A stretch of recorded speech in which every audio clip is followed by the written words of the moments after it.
دې حدیث چې دوی مسالې دي دوی خبرې شوې دي. یوه دا خبره ده چې تو کله بچی وشي عقیقه یې کوې ومریض یا بچی نوم ژدول دي هغې سر حلق ورکول دي سر ورکونډیول دي څه معمولي په خیریات کول دي صدقه او ورسره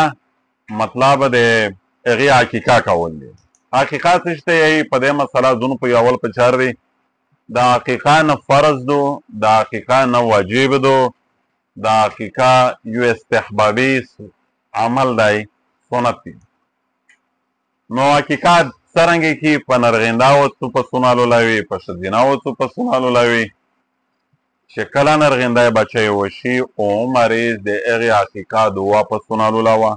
که دوی وزې دې حلول کړی که وزون دې حلول کړل که مړیه دې حلول کړل که وزیه دې حلول کړل که یو دې مړیه حلول که یو دې زیه حلول که عقیقه د نر د طرفه نه وشي. که چیرې بچی وشوله او مریض پابند یو زال یا یو واز یا یو ماز یا یو میش یا یو آل و آړه تر دې پوره علمای چې و په باخر پیسې ته هغه عقیقه کولی شي. نو دا عمله مستحب دی دا عمل فرض واجب نه دی. میش خلک یې ځینې ډېره په تاکید دا مسله پلاړوي که ګناهګور هنه یې او غوښه د هغې خپله هم خوړی شي په حالو وده یې خوړی شي چاته پې ممانعت هم نشته دی لکه د نظر غوښه. د دې عقیقې حضور صلی الله علیه وسلم قولي روایات هم دي او ډېر په مطلب متواتر قوي روایات دي چې د هغې نه د عقیقې استحباب معلومیږي. نو میشته په چار دو چې عقیقه کله کوي او په نرغینه باندې دوه پسون په ښځینه جلکې باندې یو پسه دا ذبحه کې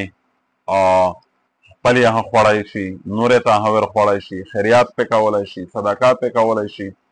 او دا یو ښه عمل دی چې بچي تر پیدایش نه د وروسته او که چیرې دې نه پې وکړله ځینې خلک بیا د بدعت شکار شي چې دا ژڼکی رنځېرېږي دا بیمورېږي دا ګناه دی دغې عمر کم وي دغې مطلب یې دغې سره ډېرې کیسې تړي خو چونکې دا بدعت دي دا رسومات دي دا په حقیقت محموله نه دو. حقیقي واضحه دا مسله دو چې دا مستحب عمل دی دا فرض واجب سنت موکده داسې نه دو چې مطلب انسان پې ګناهګورېږي بلکې مستحب وی شمیري او استحبابي عمل دی. د هغې سره یوه عقیقه نه دو نوم هم کښلی نوم کښول دا سنت عمل دی او ورسره حل کول سر ورکونډیول ورکیلی کول دا استحبابي عمل دی. نو میشته په چار دو چې د بچي د پیدایش په هر نښانه د بدعات صورتونه دي هغې نه ټولې نه میش ځانونه وژغوري خو د حقیقي چې کومه سنت او استحبابي عمل دی طریقه دو هغه دا